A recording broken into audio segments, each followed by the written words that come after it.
H2O, a combination of three atoms so critical for evolution that scientists don't expect to find life without it. And this is because water has the ability to connect other molecules and form new ones in very specific shapes, creating unique structures and ultimately giving rise to cellular membranes.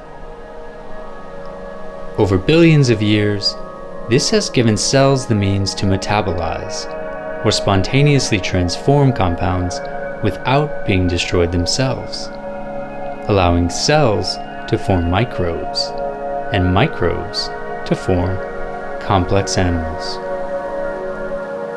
Today, water continues to play an essential role in all living things. And this is especially true for one of the oldest living animals on Earth. Coral.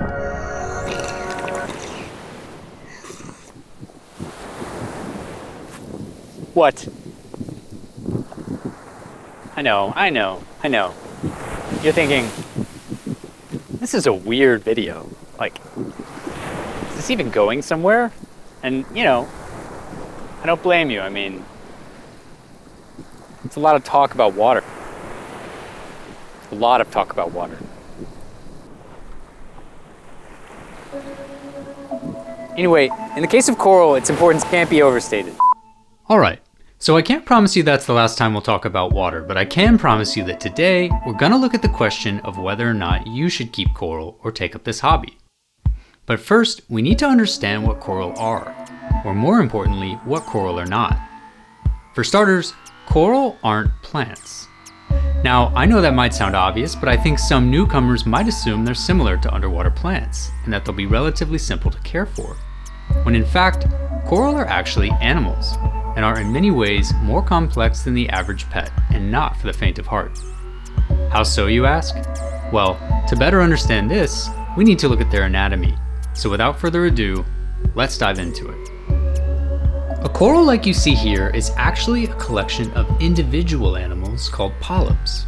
When we talk about coral as animals, these are what we're really referring to. Each of these fleshy invertebrates has a mouth surrounded by tentacles and a digestive system. Collectively, polyps absorb atoms and molecules from the water and combine them, creating a stony base. Over time, this team effort results in a structure, whether a tree, a mound, or a shelf that we think of as coral. But polyps do more than just build. They also consume other organisms. And this is important to note, as it's the primary characteristic that makes them an animal.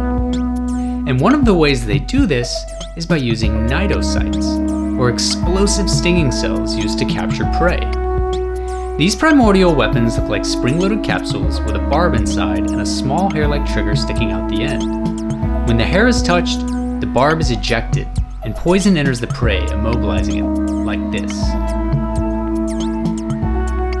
And while I know that was totally unimpressive, scientists say it takes only 700 nanoseconds. To put that into perspective, a nanosecond is to 1 second what 1 second is to 31 years.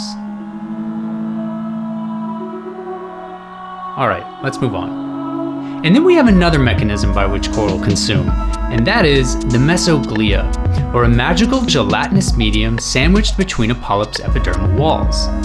It's essentially smart water, and I don't mean it's a scam to sell you electrolytes. I mean that it contains everything from muscle proteins to nerve fibers, so that when I do this, and the coral reacts, this is an example of the mesoglia working its magic. But most importantly for our discussion, it's the mesoglia that allows polyps to pull organisms into their mouths and ultimately digestive systems. And in the end, it's this ability to procure food and digest it that gives coral animal status. And lastly, while we're on the topic of coral nutrition, I'd be misleading you if I didn't mention that it's not this simple. Because while coral like to eat, they actually get most of their energy via a photosynthetic algae living inside them, thanks to byproducts like sugars and amino acids that algae pays as rent. But But while this sounds like plants, you should know that there's a fine line to keeping this inner algae happy. And if you upset the balance, the coral can evict it, putting the coral's life at risk since it's now lost its primary meal ticket. And finally, coral also require very special water supplemented with ions, phosphate and nitrate in a specific ratio, and a swath of trace elements. That's right, when it comes to water, they only want the best. And you'll resent them for it, but then you'll look at your tank and you'll fall in love again. Okay, so let's pause and acknowledge what you're probably feeling right now, which is that a little research could go a long way and is a great idea before you jump into this hobby. And buy like a little 1-inch piece of coral for $400 and then stay up for 48 hours reading Wikipedia articles and going onto the coral forums where you're then criticized for not doing your research, and your partner comes home and is asking why the checking account balance has dropped by $400, and you're like, checking account balance is fine, it hasn't dropped by $400. And she's like, yes, it has. Okay. It's down $400. No. What? No. What? So, now that we know a bit about the anatomy of coral, let's talk about some of the different expressions or forms. And it's worth mentioning, not because it presents a challenge, but because it's one of the most rewarding parts of the hobby, specifically in that it allows for collecting. To illustrate this, consider that my tank is what the hobby calls species dominant, or a collection of primarily one type of coral. And while that may seem boring, given all the variety to choose from, upon closer inspection, we'll see that it's anything but. For example, while most of the coral in this tank belong to the genus Fimbriophilia, that is to say nothing of the variety of expression within that genus. For instance, this frog spawn has lots of distinct tips or fingers to its tentacles, while this octospawn has little stubby tips to its tentacles. And then there are hammers, which, you guessed it, have a hammer shape, until they don't, like this one, which is a hammer, but likes to hold its cards close. And yet, each of these is still an example of only one genus of coral, of well over 100, which include Micromussa, Goniastria, Acropora, Facilipora, Homophilia, Porites, Echinophilia, Lobophilia. All right, I'll stop. I'm not gonna name all 100. I just wanted to make you think I was gonna name all 100, but that's crazy. I'm not gonna do that. I mean, I've got things to do, you know, so yeah, we're not gonna name all 100.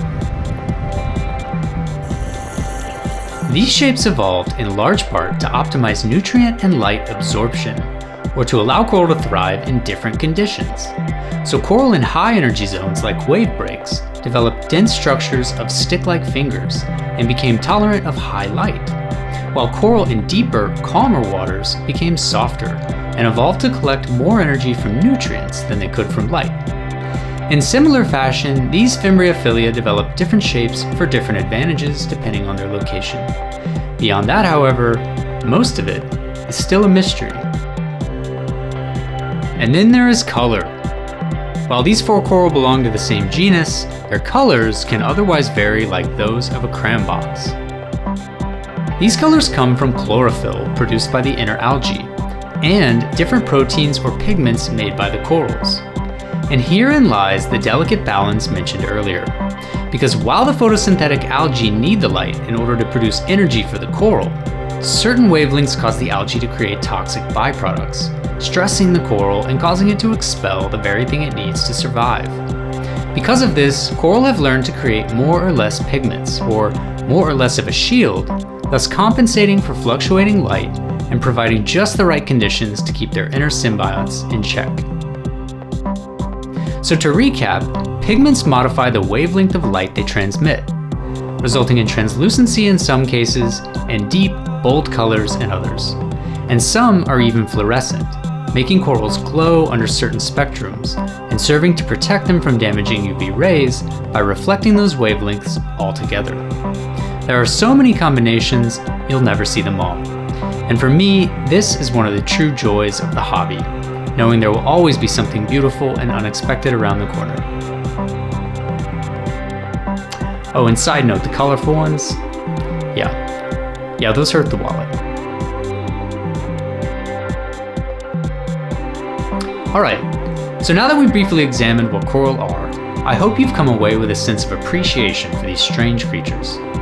Perhaps even curious enough to do your own research, whether that means picking out a genus you might want to try keeping, or simply going down the rabbit hole of water chemistry, which, while complex, is key to keeping all the beautiful things you've been eyeing on TikTok. Yeah, there's a lot to learn, but there's also lots of experienced hobbyists willing to share their knowledge.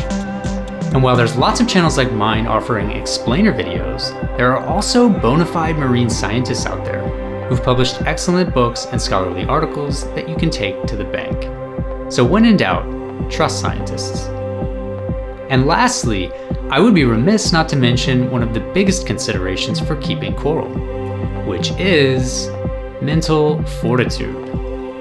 And the reason for this is that you very likely will always be facing some issue, whether it's keeping your coral from killing each other, or fighting some kind of an outbreak, or just keeping conditions stable. And this is why building a reef successfully is synonymous with practicing patience. Because while success happens slowly, bad things can happen overnight. To keep a healthy reef, you must remain vigilant through thick and thin. But of course, chances are, if you're getting into reefing, you aren't looking for easy. If you were, you'd just keep plants or a cat. But you're different. You don't want to spend modest amounts of money on a hobby. You want to drop serious coin on coral, and I, for one, totally support that. After all, I mean, the kids should come up with their own tuition money, right? Like, it just makes them stronger. And lastly, we come back to the central question that we've been asking all day, and that's one that only you can answer, and that is, should you keep coral? And I think that given the delicate nature of things and the fact that we may lose a lot of the reefs over the next 30 years, it's actually never been a better time for humans to keep coral, as long as they do it responsibly, of course. And while it's truly up to the marine scientists to build the ark of coral, if you will, I like to think that we as hobbyists keep the backups. And if that's not reason enough, you'll find if you keep coral that you become a more patient and sensitive person, and that you learn to appreciate the balance of things in nature. And if that's not reason enough, just know that coral are really, really cool, and that they'll always blow people's minds when they come over. Their jaws will drop. It will be a conversation starter. They will want to know about these underwater aliens that glow in the dark in your house. And if that's not reason enough, if that's not reason enough, you probably shouldn't keep coral, should you?